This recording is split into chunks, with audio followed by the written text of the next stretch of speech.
আসসালামু আলাইকুম। সবাইকে আজকের পর্বে রেসিপি দেখার জন্য স্বাগত জানাচ্ছি। অনেকেরই হয়তোবা জানা নেই, কচুর ডাঁটা কাঁঠালের বিচি দিয়ে ইলিশ মাছের খুব মজাদার একটি চচ্চড়ি রেসিপি করা যায়। আমরা যারা গ্রামে থাকি, আমাদের কাছে এই দুধ কচুর ডাঁটা খুবই সহজলভ্য একটি সবজি। আর এখন যেহেতু কাঁঠালের সিজন, তো আমাদের সবার ঘরেই কম বেশি কাঁঠালের বিচি থাকবে নিশ্চয়ই। আর আমরা তো সবাই জানি এখন বর্ষার সিজন, নদীতে প্রচুর পরিমাণে ইলিশ মাছ ধরা পড়ছে। তো চিন্তা করলাম যে এটাই বেস্ট সময় এই রেসিপিটি করে খাওয়ার এবং আপনাদের সাথেও শেয়ার করার। তো আমি এখানে কচুর ডাঁটা আর কাঁঠালের বিচি প্রিপেয়ার করে নিয়েছি রান্নার জন্য। এছাড়াও আমি একটা আলু এবং ওই ডাঁটা থেকে একটা ডাঁটার পাতা কেটে নিয়েছি। তো এই রেসিপিতে আমার মেইন উপকরণ হচ্ছে কচুর ডাঁটা আর কাঁঠালের বিচি। আর এই দুটো সবজি পুরো রেসিপির টেস্টটাকে ইনক্রিজ করতে সাহায্য করবে। নিয়েছি একটু বেশি পরিমাণে পেঁয়াজ কুচি আর মরিচ কুচি। পেঁয়াজের পরিমাণটা চচ্চড়িতে একটু বেশিই লাগে। আর কম ঝালে চচ্চড়িতে কিন্তু চচ্চড়ির সে আসল স্বাদটাও পাওয়া যায় না। তো কড়াইতে একে একে সবগুলো সবজি আর পেঁয়াজ মরিচ কুচি দিয়ে দিচ্ছি।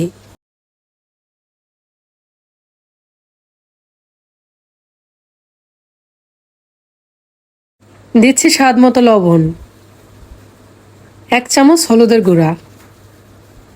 এবার সব কিছুকে চটকে মাখিয়ে নিব। আর মাখানোর সময় 2 ধাপে আমি তেল অ্যাড করে দিব। তবে বলে রাখা ভালো, চচ্চড়িতে কিন্তু তেলের পরিমাণটা একটু বেশি লাগে।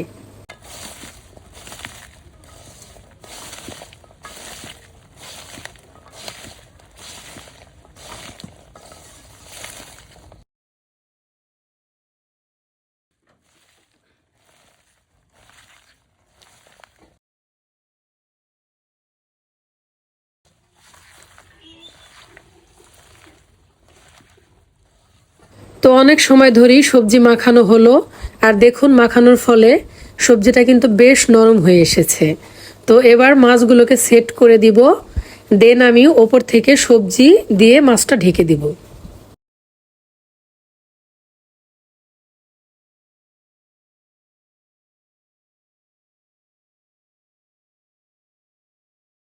এবার সামান্য একটু পানি আমি চতুর্দিক থেকে ছড়িয়ে দিচ্ছি। আমাদের মা চাচিরা বলে এটাকে হাত ধোয়া পানি। আর এটা দ্বারা খুব সামান্য পরিমাণ পানি দেওয়ার উপরই তারা ইঙ্গিত করে থাকে। কিছু আস্ত জিরা এর ওপর দিয়ে ছড়িয়ে দিচ্ছি।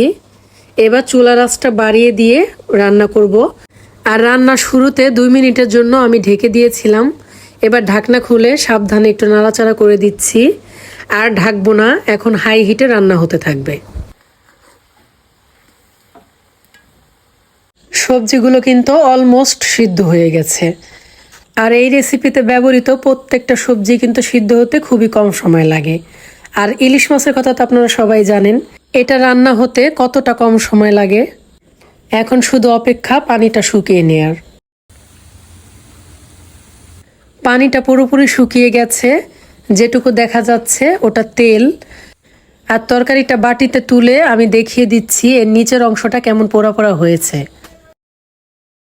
আপনাদের সবার কাছে অনুরোধ থাকবে একবার হলেও এই রেসিপিটি ট্রাই করার। সবাই ভালো থাকবেন। আল্লাহ হাফেজ।